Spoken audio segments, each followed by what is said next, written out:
हमने कहा कि पहले जनता का जीवन, पहले जनता का जान, सांस, फिर मेरा सांस, फिर मेरा जीवन, फिर मेरा स्वास्थ्य। कि एक एक बार में 8-8, 10-10 मरीज आते थे, सबको ऑक्सीजन की ज़रूरत थी। हम लोग 2-4-5 लोगों को ऑक्सीजन दिलवा पाते थे, उसमें कुछ लोग चले जाते थे अस्पताल से, कुछ लोग मर जाते थे।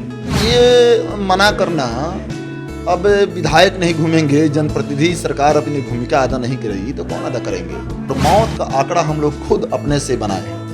क्या आंकड़ा आया है सर? सरकार की जो आंकड़ा है, सरकार की आंकड़े से हम लोग का 14 गुना आंकड़ा ज़्यादा है। मरने के बाद भी वो सरकार सम्मान नहीं दे रही है। 100 भी कैसे कैसे दफनाए गए, कैसे कैसे बहाए गए नदियों में, आपने देखा। नमस्कार, उदित तारा नाम है मेरा, इनसाइडर लाइव में आप सभी का स्वागत है। लॉकडाउन के समय जब कोविड-2 का लहर बहुत पीक पर था, उस समय बिहार के वो विधायक जो सोशल मीडिया पर लगातार ट्रेंड कर रहे थे, सबसे ज्यादा एक्टिव रहे अपने क्षेत्र में, अपने मरीजों के लिए, अपनी जनता के लिए, जिन्होंने उनको वोट दिया था। मनोज मंजिल हमारे साथ मौजूद हैं, अगियाओं से विधायक हैं।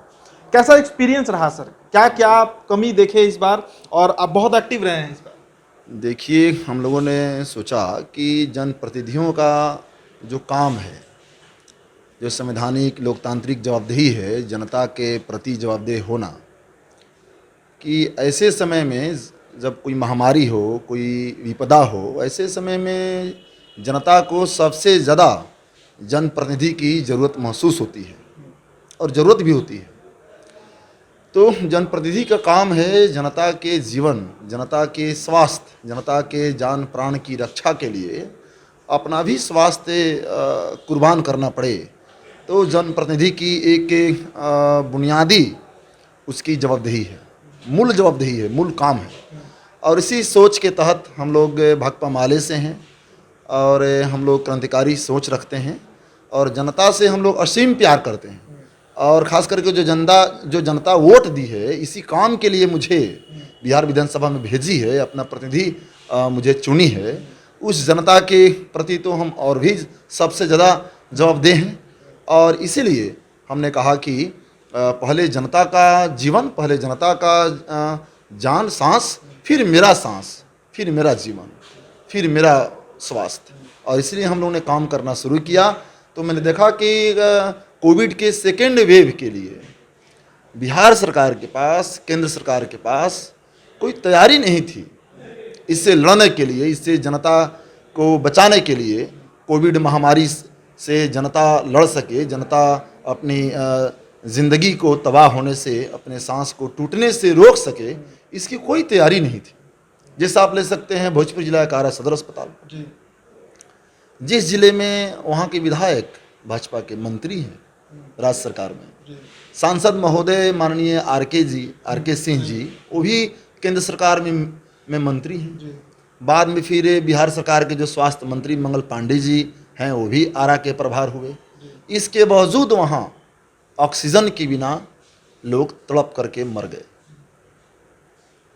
इसके बावजूद जीवन रक्षक दवाओं के बिना, जीवन रक्षक उपकरणों के बिना, आईसीयू के बिना, एक भी आईसीयू चालू नहीं था। सीरियस कोविड पेशेंट के लिए जो टेस्ट होते हैं, जैसे HRCT टेस्ट, लंग्स कितना आपका संक्रमित है, चेस्ट आपका कितना संक्रमित है, ब्लड आपका अगर हार्ट में, लंग्स में क्लॉट हो रहा है, जम रहा है, तो उससे हार्ट अटैक हो जाएगा, उससे ब्रेन डेड हो जाएगा आदमी, तो उससे खून पतला किया जाए, ये HRCT टेस्ट से होता है। और लाइफ सेविंग जो ड्रग्स है, डेक्सोना भी ख़त्म हो जाते थे। तो पूरे उस कोविड के सबसे ज़्यादा जब लोग मर रहे थे, सबसे ज़्यादा जब ऑक्सीजन की लोगों की ज़रूरत थी, सबसे ज़्यादा जब दवाइयों की टेस्ट की ज़रूरत थी, उस समय आरा सदर अस्पताल का वो हाल था कि एक एक बार में 8-8, 10-10 मरीज आते थे, सबको ऑक्सीजन की ज़रूरत थी। हम लोग 2-4-5 लोगों को ऑक्सीजन दिलवा पाते थे, उसमें कुछ लोग चले जाते थे अस्पताल से, कुछ लोग मर जाते थे। और कभी कदम ही नहीं पड़ा आरा की धरती पे, माननीय स्वास्थ्य मंत्री मंगल पांडे जी का कदम ही नहीं पड़ा, वहाँ के विधायक का कदम ही नहीं पड़ा। जदयू के तो जो नीतीश कुमार जी हैं बिहार के मुख्यमंत्री, उन्होंने तो मना कर दिया था कि विधायक को नहीं घूमना। नहीं, ये मना करना, अब विधायक नहीं घूमेंगे, जनप्रतिनिधि सरकार अपनी भूमिका अदा नहीं करेगी तो कौन अदा करेंगे। जनप्रतिनिधि से जनता सीधे अपना दुख दर्द सुनाती है और सीधे जो जनप्रतिनिधि होते हैं वो जनता के दुख दर्द से, जीवन की आकांक्षाओं से, उनके सपनों से, उनके सवालों से, उनकी तकलीफ़ों, उनके संघर्षों से जनप्रतिनिधि जुड़े रहते हैं। और ऐसे में एक कोई हमारे इलाके के या जिला का किसी की इलाज की ज़रूरत हो और जनप्रतिनिधि को फ़ोन करे तो क्या जनप्रतिनिधि सबसे पहले अपना जीवन बचाएगा? जनप्रतिनिधि सबसे अपना सांस के बारे में, अपना जान के बारे में सोचेगा? नहीं, सबसे पहले हम जनता है तो हम हैं। जी जी जनता के लिए प्रतिनिधि हैं, जनता के लिए सतत सरकार है। जी। एक बड़ा सवाल सर, 10 दिन पहले आप कह सकते हैं दैनिक भास्कर ने एक बड़ा खुलासा किया कि मौत के आंकड़ों के साथ एक बड़ा खेल हुआ है बिहार में। बिल्कुल, मैं अपने विधानसभा में तमाम पंचायत लेवल के स्वास्थ्य उपकेंद्र से लेकर के ब्लॉक लेवल में जो प्राथमिक स्वास्थ्य केंद्र है, सामुदायिक स्वास्थ्य केंद्र है, सबका मैं अभी जांच पड़ताल किया हूं। फाइनल रिपोर्ट मैं अभी आपको दे सकता हूं व्हाट्सएप पे। और मौत का आंकड़ा हम लोग खुद अपने से बनाए हैं। क्या आंकड़ा आया है सर? सरकार की जो आंकड़ा है, सरकार की आंकड़े से हम लोग का 14 गुना आंकड़ा ज़्यादा है, 15 गुना आंकड़ा ज़्यादा है। और इसलिए सरकार एक तो नागरिकों की जान नहीं बचा सकी, सांस टूटने से नहीं रोक सकी, दवा नहीं दे सकी, ऑक्सीजन और बेड नहीं दे सकी, लेकिन मरने के बाद भी वो सरकार सम्मान नहीं दे रही है। 100 भी कैसे कैसे दफनाए गए, कैसे कैसे बहाए गए नदियों में, आपने देखा। लेकिन मानव सभ्यता में मृतकों के प्रति सम्मान और श्रद्धा हम लोग प्रदर्शित करते हैं आमतौर पे। तो ये सरकार एक तो जान बचा नहीं सकी, और जब उनकी जान चली गई तो उसको भी स्वीकार नहीं रही है कि हमारी बदनामी होगी या फिर उनको मुआवजा देना पड़ेगा। तो इस एक तरीके से ये सरकार एक घिनौना अपराध कर रही है। इसलिए हम लोग बख्शेंगे नहीं। जितने लोग मरे हैं उन तमाम मृतकों की सूची हम लोग पेश करने वाले हैं। एक बुकलेट हम लोग निकालेंगे और सरकार मुआवजा दे, सरकार उन मौतों को माने। इसलिए हम लोग अपनों को याद करें कार्यक्रम हर रविवार को कर रहे हैं। जी। एक सवाल है, और आप तो मान लीजिए मौजूद रहे अपने विधानसभा में पेशेंट्स के साथ, चाहे हर जगह आप मौजूद रहे।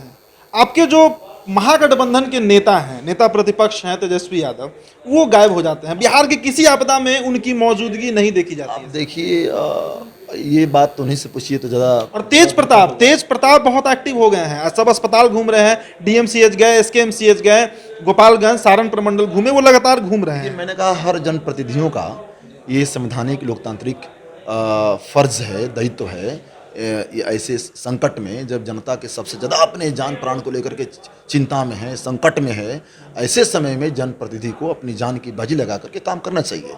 और वो लोग क्यों नहीं एक्टिव हैं, ये तो उन्हीं से पूछिए तो ज़्यादा बेहतर होगा, उनकी विशेषताएँ क्या है। लेकिन हम लोग न केवल अपने आरा सदर हॉस्पिटल में, न केवल अपने कंस्टिट्यूंसी में, बल्कि पीएमसीएच में भी समय समय पर मरीजों से मिलने आता हूँ, उनकी इलाज की खबर लेता हूँ, उनकी कैसी इलाज चल रही है।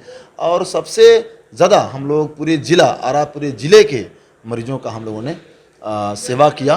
और मैं आपको बता दूं कि जो बुनियादी चेकअप है, सरकार चेकअप नहीं करा रही थी, इसके चलते बहुत सारी उनको दवाइयाँ नहीं मिल रही थी। तो इस तरीके से बिल्कुल सेकेंड वेव से लड़ने के लिए सरकार के पास अभी तक भी तीसरा वेव आने वाला है सर, क्या प्रिपरेशन दिख रहा है? तीसरा वेव के लिए कोई तैयारी नहीं दिख रही है।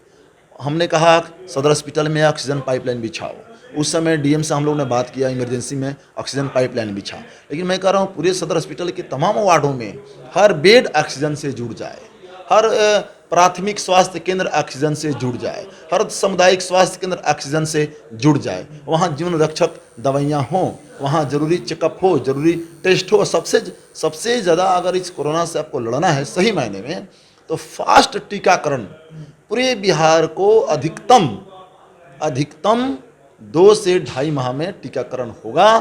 क्योंकि टीका ही अकॉर्डिंग टू मेडिकल साइंस टीका ही इसका बचाव है, टीका ही इलाज है, टीका हक है। तो सरकार सचमुच अगर अपने नागरिकों के जीवन बचाना चाहती है, उनके जीवन के प्रति सरकार संवेदनशील है, सरकार अगर उनके जीवन के प्रति सचमुच सरकार के दिल में दर्द है, कहीं पीड़ा है, कहीं अब से मैंने अभी से सबक लेकर के, क्योंकि तकरीबन 1.5 लाख लोग मारे गए हैं पूरे बिहार में।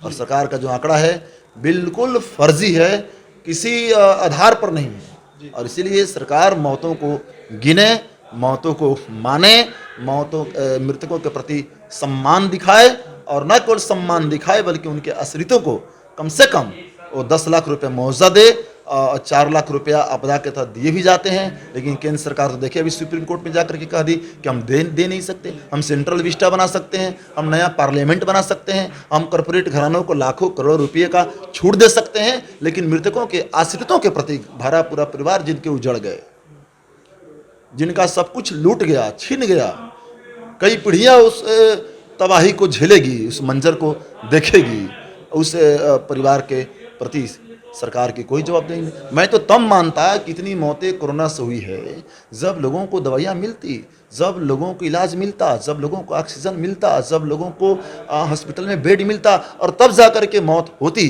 तो मैं मानता कि कोरोना से मौत हुई है। इसलिए कोरोना सचमुच संक्रमित लोगों को किया, लेकिन ये मौत बिना इलाज, बिना अस्पताल, बिना दवा, बिना ऑक्सीजन का हुआ। और इसीलिए ये मौत नहीं, हाई कोर्ट भी कह रहा है, हम लोग भी कह रहे हैं कि ये कोरोना से मौत कम, सत्ता के बेपरवाही ने, सत्ता के संवेदनहीनता ने ये जनता को नरसंहार करने का काम किया है। जी, तो एक जानकारी आप लोगों से मैं साझा कर दूं कि आज के एक प्रमुख अखबार का ये हेडलाइंस है कि बिहार में जो पटना है, जो राजधानी है बिहार की, वो देश के उन टॉप 10 जिलों में आता है जहां सबसे तेजी से वैक्सीनेशन हो रहा है। ऐसे में तीसरे वेव को लेकर आरा और यूं कहें कि पूरे भोजपुर में क्या तैयारियां हैं, इसका एक तरह से आप कह सकते हैं कि एक छोटा सा जो पिक्चर है वो मनोज मंजिल ने बता दिया है। तो वैक्सीनेशन ही इसका कोविड से लड़ने का उपाय है। आप जल्द से जल्द जाकर अपने जो नियरेस्ट वैक्सीनेशन सेंटर है वहां पर वैक्सीन ले लीजिएगा और बने रहिएगा इनसाइडर लाइव के साथ। धन्यवाद।